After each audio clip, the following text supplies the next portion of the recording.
Magandang hapon mga kabay. So ito na naman. Balik na naman tayo sa dati. Balik na naman tayo sa trabaho. Ayan, 391119. Ayan. Ito po yung estimate ko ngayong araw na to mga kabay. Ayan. Bali 1, 2, 3, apat lang po yung estimate ko ngayon mga kabay. Tsaka isang approve. So ayan, nag-aayos ako dito mga kabay, oh. Yung mga nakakarton mga kabay, yun yung dating grinder na nakalagay doon ng mga luma. So kinarton ko na para ipo-pull out na yun mga kabay. So tara mga kabay, samahan nyo po. Ayan mga kabay, nakasaksak po yan. Ayan, titesting natin.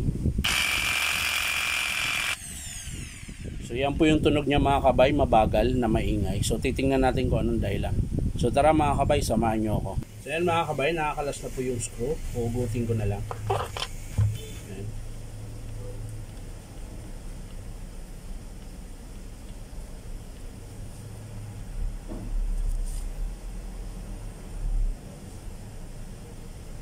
So yan mga kabay, sumasayad po siya mga kabay, yung armature, ayan, sumasayad po siya. So titingnan natin dito, bakit.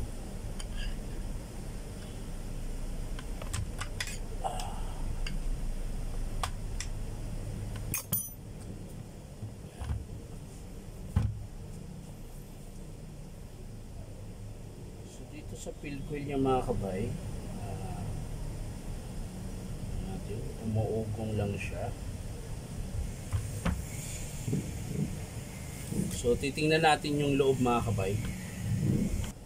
So yan mga kabay, bali ang sira po niya is yung armature.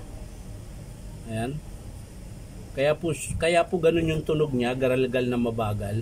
Sira po yung commutator niya. Tingnan nyo po, yung kain niya hindi ho pantay. Ayan.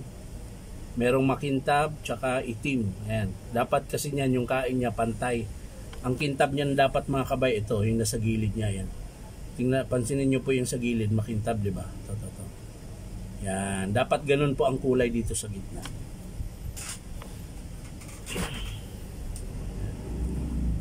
So, ang papalitan dito mga kabay, kung sakaling i-approve ng customer, ay yung armature tsaka yung carbon brush.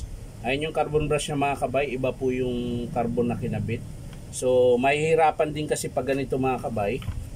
Kasi yan. Pag nasa gilid po kasi yung wire niya, sasayad po yan dito sa brush holder. Dapat nasa ibabaw po yung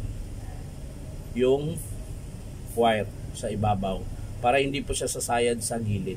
Ayan. So magpapalit tayo ng carbon tsaka armature. So yan mga kabay, hindi ko na ipapakita sa inyo kung paano bubuin. Papakita ko na lang sa inyo mga kabay pag in-approve ng customer.